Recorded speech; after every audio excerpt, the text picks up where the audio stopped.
Hey everyone, and welcome to Almost Cancelled. I am Peter, that is Connor, and we are going to talk about Snowpiercer Season 1, Episode 1. It's called First, the Weather Changed. So we'll start spoiler free because it is a pilot, it is a first episode, a premiere, and we will give you warning somewhere in the middle before we go into spoilers, but we'll give you the general sort of idea of the show and give our thoughts on the quality and if it's worth watching, that kind of thing, based on the pilot. So this is obviously an adaptation, or maybe more accurately, a new spin on a movie that came out about 5 or 6 years ago. Snowpiercer was a film starring Chris Evans, and the premise of it was that in this post-apocalyptic future where the entire world has frozen over, there is this singular train that... I don't remember if it was as long in the movie, but in the show at least they say it's 1001 cars long, the train, and it's continuously going around the planet on this track. And it doesn't explain it in the show, but I think in the movie they explained it. I'm sure they will eventually in the show, like why that's important for its energy. Like the constant movement is to, you know... Probably, because I mean, this was adapted from a book or a manga, something. That sounds right.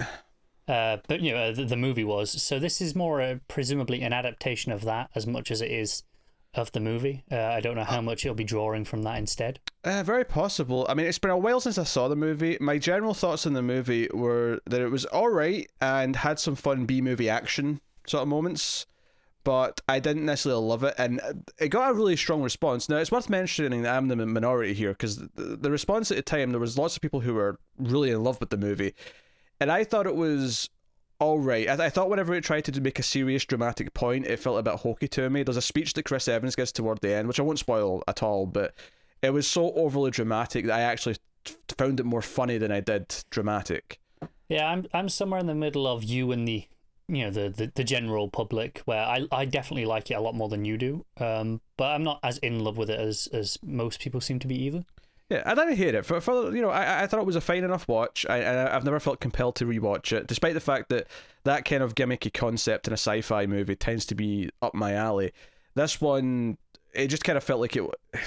Something about it just felt a bit off to me. It was almost like it wanted to rely on a grounded element too much for me to take it seriously, how silly the concept was. It was kind of this clash for me, I guess, personally, in terms of that. But I'd say this is obviously set before that movie, but I'm not sure it's in the same continuity, because there's definitely like some reveals in this episode, which I won't spoil here, but that are, you know, still reveals in that movie. Yeah, I feel like this is going to be doing its own thing and sort of going... And I don't remember the movie super well. There's probably some things that happened in this that were in the movie that I don't remember being in the movie, so you can correct me as we're going. But the basic gist of Snowpiercer, apart from the post-apocalyptic trains always moving aspect, is the class system where out of this 1,000 cars, the front, however many are first class, and that's where all the rich people went who could buy tickets. There's a second class and a third class, and as you go back through the train, the conditions. The third class, from what we see in this episode, is kind of like the slums area. There's a lot of like the brothels and stuff, if you will. At least the comparison to them and the concept of a train is in the third class section. The second class, I guess, is middle class, kind of more normal. Still wealthy enough, obviously, but not... Yeah, presumably the people who were brought on for certain jobs that they did, but are reasonably respected jobs, I guess. Yeah. So, and then you have the tail section, which is people who never had tickets. We see in the opening of this episode, and we'll talk about how it's done in a minute, but how they kind of snuck on the train. Like, there was a lot of poor people, and poor relatively speaking. I mean, like... all these people did have jobs and did have roles before. It's just that in the context of there's only enough room in this train, only the 1%ers are getting onto the train with tickets. Yeah, you basically either had to be rich enough to just buy a ticket or apply and have the correct job skill set already that they were looking for and get a job on the train. So they're kind of like castaways, essentially, or stowaways, actually is the correct term, on the back of the train. And we jump later, that's at the start of the thing. We jump about 7 years later. There's like an exact date. It tells us like 6 years, so many months, so many days. Like I think it was like 9 years or something like that. It's very specific. But we jump ahead and we have this thing that's set up in the movie as well. So even though it's technically set before, nothing about it felt earlier in the timeline to me. once it jumped ahead, it felt like the setup's pretty much the same. Like, with the exception of maybe like how old some of the people have aged since they got on the train is maybe the one big difference. But yeah, the idea being that you have these essentially people at the back of the train who are treated like slaves and given the worst things to eat. They have these like generic like food cubes they're given, which are made out of God knows what. And I actually don't know what they're made out of because it was in the movie. But in the context of the show, like, oh, what could they be? But and they're giving them, and they're constantly trying to plan for a possible revolt. Like, how can we try and advance and fight back and have some sort of revolution back here from the start of the back of the train? So what I was always curious about going into the show versus the movie is that the movie is 2 hours long, give or take, and it's a pretty simple story of the revolt happening and try to get to the front of the train. There's twists and turns along the way and reveals and so on. But how do you stretch that into an ongoing story that takes time over potentially seasons? And this has already been renewed for a season 2. And the way it's kind of doing it, the concept that they kind of come up with in this opening episode, which is definitely going to be the long form here, because I don't think it's too much of a spoiler to say that they actually kind of try and do the revolt like they did in the movie in this pilot and essentially fail. Essentially, it just doesn't work. And the long form story here is that what our main character, basically Leighton, and I've never played a Professor Layton game, but it was cracking me up that they kept calling him Layton and he's there to solve the crime. I've never even played those games, but that was cracking me up. May very well be intentional. But he's on the tail section, but they bring him out of the tail section because he was a homicide detective, and there's been a murder on one of the other the classes, the second class or whatever, the third class I think it was, and they need his skills to solve this crime, and he tries to use that as a bargaining chip. But ultimately we've got this long game that's set up about him being on this side now and how that could benefit a potential revolt if he's maybe their man on the other side and so on. And that's kind of the general idea, and that actually is revealing quite a lot of what happens in the episode, but I think that really much is the concept of what the show is going to be doing going forward. Yes. That is the setup of what this show is. There's a couple of other reveals though towards the end, which I won't spoil till we get to spoilers, but that is the general idea. And I will say, regardless of anything else that I'm going to say about this show in a minute, I will say that idea of how to make it more of an ongoing thing, almost the Demolition Man-esque style of saying, no, we need someone of their world to solve this crime because we're just not capable of doing it. I do kind of like that idea. I get that. I think I felt it being TV generic by just having it be, a detective solving a crime. Now, don't get me wrong. The other side to that is that this is a typical TV thing of it turning it into a murder to solve. I agree with that in principle, but at the same time, the class system dynamics and what he is and where he's coming from to do it, and them having to kind of like trust him with it, not super original really, but at least I kind of felt like, okay, you know what, that's not a bad idea. I like kind of the ongoing potential game that could play with the allegiances and who's trusting who. And I think functionally it works if you've got to adapt it to long form storytelling. You know, it's generic because it's tried and tested. Yeah, and the potential of long form storytelling with Snowpiercer is that we may actually care a lot more about the characters who are in the other parts of the train. In the movie you never really did. It was all about just our main characters trying to like get through and fight the bad guys, whereas here it's we're interested. We don't see much of her, but there's like a teenage girl who's with a rich family who seems to like to spend time in the third class section of the train. Like, I feel like characters like that we might grow to like learn and potentially like, so that when the revolt eventually does happen, which I can almost see the whole point of this season being the revolt starts at the end of the season now, given what they set up in this first episode. It's possible, yeah. Absolutely. If not even later than that. So I think that side of it, I kind of like the idea they're playing with. The quality of the show, though, overall, I don't think it's bad. I feel like there's some elements that are fine. So some of it felt a bit like weird in that remakey way because I've seen the movie and I'm like, okay, I've seen parts of this before and it's just kind of doing the same thing. The idea that the tail section they've got like one guy who they're giving a lot of rations to so he can work out, so they've got a strong dude, so that when they eventually fight back, there's one guy who's got the muscles to actually really land some punches and like hold some doors open and shit like that. Like, because I remembered that from the movie and I'm like, okay, that's a fine idea, but like I saw this already, and that's just part of the problem with remaking things, and that's a whole rant we could go into that I don't think there's any point in doing.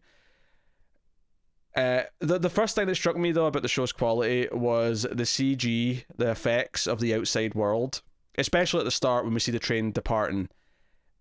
Yeah, there's like a animated bit at the start, essentially. At the very start, it's an animated bit, but it's not meant to be animated when the train's departing. We've switched to live action by that point. It's a very awkward transition because of it.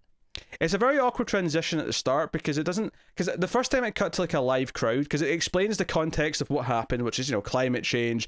Everything got warm, so the scientists tried to fix it by cooling the earth down, but made a bit of a tits up of it and ended up freezing. Overshot a little bit. Yeah, they froze the entire planet, and we have like the animated section of the crowd like trying to get onto the train, and then it switched to like a real live shot of a crowd. And I thought, oh, maybe it's going to do this thing where it starts to splice in some real shots here or there, and it's like it's starting to, because I thought, oh, that may be a cool effect, but then it never went back to the animated. They just stayed live action. I'm like, that was a weird place to change then. Yeah, and I was like, why even do the animated section? Because they needed to explain these things at the start and didn't shoot any of that, and it was all this was all just because this pilot was shot multiple times. They redid this pilot. I have a feeling the reason why the first like minute of this is animated to explain this stuff is because this was something they decided to add in late on. Quite possibly, but it felt particularly rough. It felt like a band-aid over something they couldn't fix. Yeah, and it wasn't like high quality animation either. Oh, the frame rate was terrible. I thought there was something wrong with my playback for a minute because it was kind of stuttery and felt jolted. Yeah, it was rough. Or stilted is what I meant to say. But yeah, not good. And then the actual visual effects though, which is the complaint I was actually trying to make, is it looks bad. It looks really cheap, and it's one of those things where so many TV shows get away with these exterior CG things because if it's a sci-fi show and they're on a ship in space, that tends to look good even if it's cheap for the most part. It doesn't look because it's mostly black. Yeah, it's just the ship itself. But you have these big expansive shots of like ships that are frozen and cities that are frozen, and the train itself just looks really. Because when the train started moving, I thought, did we just switch back to animation? And we didn't. And yeah, every time it cuts to an exterior shot of the train moving, I'm like, just stop. Yeah, it's all the same outside. It's all cold and snow and ice. Just stop doing it. Your sets that you've built interior are fine. They're perfectly acceptable sets. Just work in those, please. The production value inside the train is fine. There's nothing wrong with it. I mean, the only complaint I would have is that I feel like they're cheating a little bit here or there with how big the cars are. In terms of width. Sometimes, like there was no consistency to me of how wide some of the cars were. But I mean, that's the sort of thing where if someone actually gave me a diagram, maybe it would all make sense. It's just the way we see it in the show. But I mean, that's the sort of thing where if you put, if you have your own room and then move the furniture around, it can feel bigger or smaller. So I can buy that. Yeah. I mean, there's definitely sort of locations on the train they established that I remember from the movie. Like there's like the aquarium car. It's like you're going through like almost a deep sea world in the middle of the car. Got the garden cars. Yeah, and they established that there's hundreds of those because they need hundreds to like actually feed everyone. It makes sense, right? Yeah, and they have to account for the fact that some of them will go bad, so they have to account for the waste and so on. So the production value is actually fine. It's just the exteriors, and the sad part is I feel like they really want these big expansive shots of the train moving with all this frozen wasteland around it, and all I could think was you could easily get away with just saying that it's so dark and cold and snowy outside that all we really see is just this like white noise essentially. Just do a blizzard. Yeah, and that's all we'd ever see through the windows, and just leave it at that. I mean, you could have done that. That said, they really wanted that scene where Leighton gets brought out into one of the other cars for the first time and sees daylight for the first time in years. And I guess they wanted that moment, so you wouldn't really do that if it's a blizzard, but still. Yeah, I guess. But it was still just... Yeah. Every time they cut to an exterior, I just was like, please, just stop. Yeah, it looked really bad.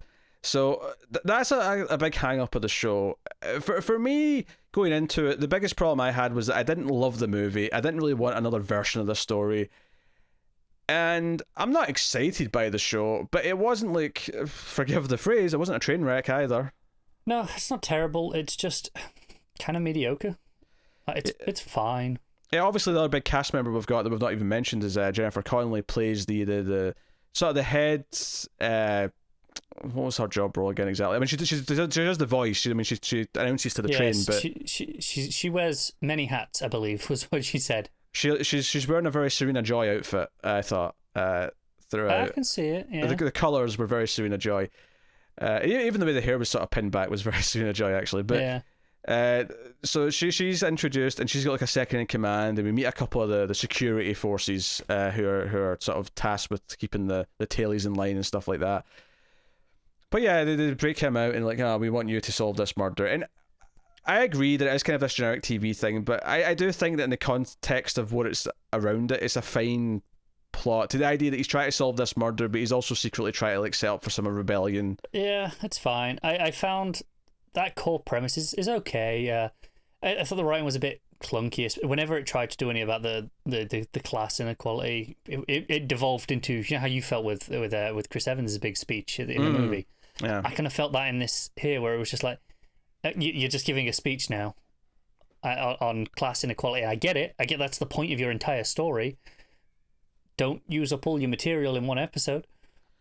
Yeah, that's fair. Yeah, there's maybe a bit more nuance and subtlety they could have, which would enrich it a bit and make it feel a bit more, I don't know, exciting. Like, there's something a bit more to sink my teeth into, because as it is, it just feels a little bit on the nose almost all the time in a way that I don't necessarily find all that entertaining. It just feels a bit bland.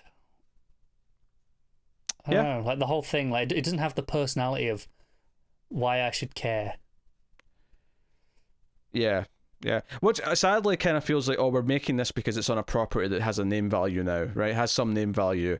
And the fact that it's been redone a couple of times also adds to that, where, I mean, maybe the first pilot that they did was a mess, right? Maybe it was. Maybe the cast, because I know they changed some of the cast around as well. Jennifer Connelly's been there for a while, but maybe the lead guy, for example, he may have been different. I know they changed some people.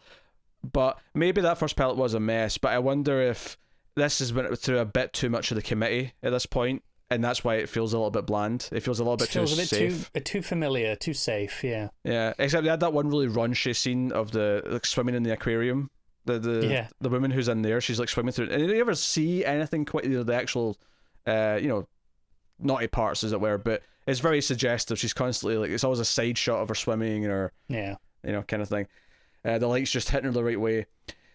And then there's kind of a bit of a twist at the end of the episode, which we'll talk about in spoilers. So I think we're at that point now. So full spoilers then for episode 1 of Snowpiercer, which I wouldn't really recommend, but I also wouldn't say definitely don't watch it. You might like it. You might like it for what it is. I think as a sort of, digestible bit of junk TV, it's fine. I agree with that. It's not the worst thing, but so full spoilers. So the ending. So this is a departure from the movie, right? The twist at the end of this, right? No, I thought this was straight from the movie. Is it? I thought so. I don't remember. Maybe I'm misremembering. It's like I said, I haven't seen it pretty much since it came out. It's been a long time. I remember the end of the movie. I'm getting to Ed Harris, who's the Mr. Willard, yeah, and them sitting down and him giving him essentially a similar scene to the end of Matrix Reloaded when he meets the architect. It reminded me a lot of that. Sure. Which is probably why, even though I love Ed Harris, I hated that scene in that movie because it just made me think of Matrix Reloaded. Nothing should ever make you think of Matrix Reloaded. And so was this a thing where the role of Mr. Willard was just something that exchanged with whoever was running the train? I think so. Was it? Because it seemed really familiar to me when this reveal happened. So I was like, but it wasn't. But in the movie, was it rotating like it was here?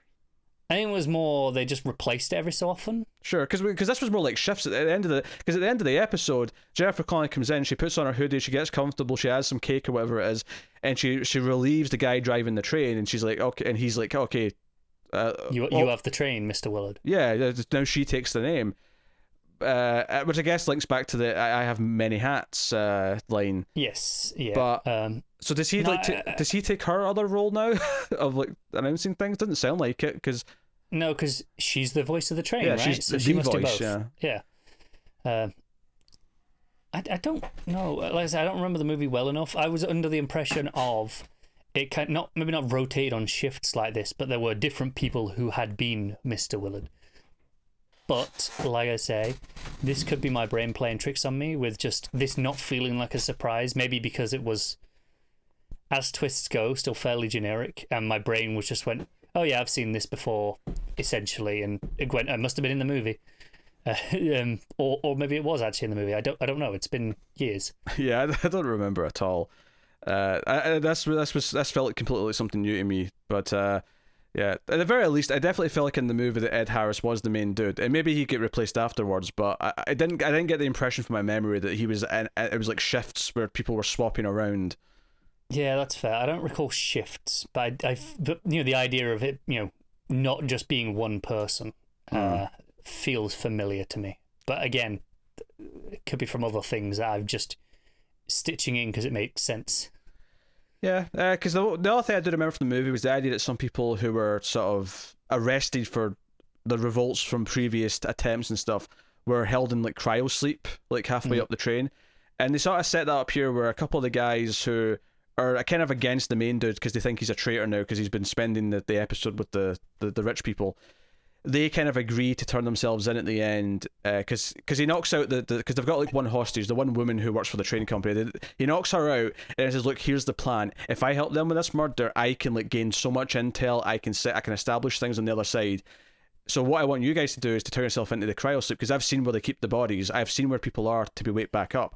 And he knows it's not like a bullshit story essentially because that sounds like the sort of thing. Oh, never seen again, cryo sleep. Yeah, sure. But the idea being that when the revolt eventually happens, once they get to that say a third of the way through the train where this cryo sleep car is, they can wake some allies up and be refreshed, have like refreshed troops from that point on. Like so, and that kind of happened in the movie. Obviously, none of it was set up in the movie, so they just get there and there's already someone there they can wake up.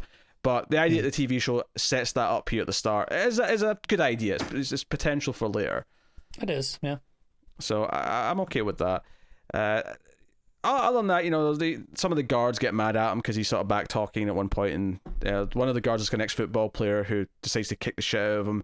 So he had the worst line of the episode, where it was like, yeah, what do police and footballers have in common? Is they're both like using the boot or something like that. It was terrible. His delivery of it was awful. It was forced. I didn't particularly like that actor either.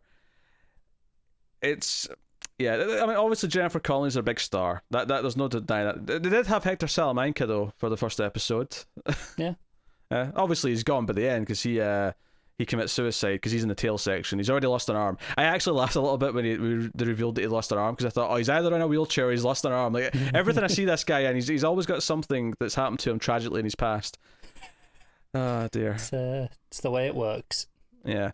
So, and I don't hate some of the details. I don't hate the idea that on their birthday, if they want privacy, because they don't normally get that because they're so cramped together, but they can all squeeze in somewhere else briefly to give someone a bit of time on their own. Like that kind of idea. Oh, okay, that's fine. That's world building. It's mythology building.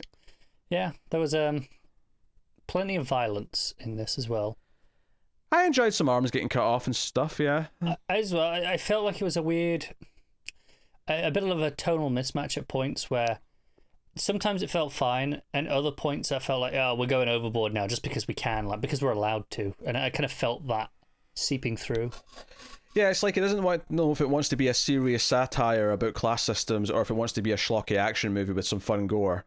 It doesn't really feel like they go together, which was kind of my problem with the movie in a lot of ways, is that when it was leaning into just being a schlocky B movie, I was really into it. But when it tried to say anything serious, I was just kind of like, yeah, you're not, this hasn't got the weight for this. Don't do it. No, that's fair. I think this one has kind of the three elements: the schlocky B movie action stuff, which I think is fine. It's got the trying to do the serious class politics, which I think is definitely the weakest element, and then it's got the by the numbers TV detective story, which I think is its strongest element, don't get me wrong, but it's also the most typical TV element. Yeah, but if that works, then I have no problem with that. Because again, the context is everything, and it makes it more unique than any other TV detective for the most part. No, it does. It does. I'm not saying that. It's inherently the least interesting angle of the three because I've seen so many TV shows do the detective story, right? Whereas, if you're doing actual class politics, not as many TV shows tackle that. I mean, not as many TV shows tackle schlocky B-movie action either, admittedly. So I might have enjoyed those elements more if they were done well. Yeah, but it is the most interesting part of this, though, is the fact that they want him to solve a crime, because it's like, oh, it puts him in a place where he can be this double agent and gain their trust, which again isn't a super original idea. You know, we've all seen stories or read stories about someone being accepted into the other group and sort of taking them down from within, and maybe at some point maybe they'll start to have doubts. Should they take them down? Should they revolt in the way that they're expecting to, kind of thing. Because the big thing, they don't really hit it hard that much in this pilot, but it was definitely in the movie a lot, and there's a couple of lines that hint at it here, is the idea of balance and like how important like having the tail section stay the tail section is to the overall like ecosystem of the train. Yeah, they talk about it quite a bit in with the strawberries. Yeah, how this is not abundance, there isn't spare to go around. There's a certain amount to fill a certain number of mouths, and you know, so on from there. Like everyone has a role to play. Yeah. One of the other bits I thought was particularly weak was the introducing Leighton's ex. Yeah, the one who presumably thwarted the revolt that they tried like 3 years ago. That's how she got moved up. Yeah, she was a tailie and kind of got promoted, essentially. All of that stuff with her was kind of rough and felt really just forced exposition-y, and this character needs to have a relationship to care about, and yeah. That was something that they could have easily... I mean, I don't mind the idea of there been someone who in the past that betrayed them. I don't necessarily want it to be his like ex or anything like that, but that's the sort of thing where that could have been the entire focus of episode 2, of introducing that element and giving it some time to breathe and letting it's like, oh, he just ran into someone he knew. Okay, how did they end up here? That genuinely should be a focus of a whole episode, and not something that's introduced this quickly in episode 1. It's like 5 minutes of exposition in the middle of the episode. If even 5 minutes, it might be like 3 minutes. You know, like really condensed. Yeah, it might well be. Yeah, which just makes it feel more rushed and have less weight to it. So, so maybe I guess that's a sign that it has a little bit of that pilot rush syndrome. But in this case, it's like this could have just been introduced later. It didn't need to be introduced here in episode 1. That's more irritating, right? Because it's such an easy thing to just cut out and do later that you get annoyed by it, the forced inclusion of it instead. Yeah. So that would kind of be it. My ultimate opinion of it is that it's perfectly watchable but kind of bland, and there was a chance that this could maybe achieve what the movie didn't for me, but in the end my feeling of this is that the movie was better directed. I still had a lot of problems with the movie in terms of its more dramatic satire. It's writing essentially, yeah, but it was better directed and the action looked better, so ultimately the movie still comes out on top based on one episode. Now, that's not to say that this couldn't grow and progress and all these other things, but the first episode is not enough to make me want to try more. No, I think ultimately it's just too bland. It just doesn't have a personality of its own that makes me want to see more. If it did, I could overlook a lot of these flaws that are we just reviewed the first episode of Stargirl, the pilot of that. And that has a lot of similar flaws at points where, okay, this is kind of generic. I've seen this. It's reminding me of a lot of other things. But it had its own personality that made me interested. Whereas this doesn't. And that's the big thing that stops me overlooking those problems. I think with this in particular, because many pilots can feel that way. There's a lot of TV shows that feel generic and we just don't want to watch anymore because of that. But I think in this case, because it is another adaptation of something that we've already seen, it has that redundant remake thing as well, where it's like, this has already been done. We don't need to do this again, and nothing in this episode has justified its existence to me. That's true, and every so often you'll get a remake, and pretty much every time you go into a remake, you go, do we really need this? And every so often you'll come out and go, oh, this is why. And you go, okay, fine, carry on. This was the idea, this was the spark of inspiration someone had to make this thing again, or do a different version or a different take on this thing. A lot of them, though, feel like we had a name, we wanted to make some money off of it, so we put some people together, and there was no real creative, aspirations. This is still relatively recent to the movie, in the sense that, this isn't remaking something from 30, 40 years ago where, oh no, we've got a whole new angle on these themes now. This is it's pretty much the same. Yeah. So, and every time I say, do we need this? Some smart ass will say, we don't need anything. And you're right. But the difference is that when you're watching something, if you're getting invested in it, you feel the need through the story it's telling. You feel the artistic sort of intent of what it is. And if you don't feel that intent, if it feels like it's just been made as a corporate product, which I do think this kind of feels like, then that's when it feels unnecessary. It's unnecessary in the context of things being made, not necessarily in the context of what do we actually need on the planet. Okay, let me make that very clear. So, because there's always some smart asses like, well, we don't technically need anything. Yeah, I know, right? They're movies and TV shows. We don't need them. Right, anyway, that's episode 1 of Snowpiercer. Let us know what you thought if you watched it in the comments below. You can like and subscribe. Liking is really important on YouTube. If you've made it this far, you made it to the end of the video. Liking will let YouTube know that you think it's worth recommending to other people, and it will do so, and we'll get more people watching. So please do. You can also support us financially over at patreon.com/MailFuzzTV if you want to keep the content coming and support everything continuously and get some bonuses for your trouble. You can do that over there, but again, for as little as $1 per month. So go and have a look. Get us on Twitter at mail_fuzz for channel updates, but otherwise that is us. So thank you once again for watching or listening. We always appreciate it. Keep watching TV, guys. Have you got any vanilla?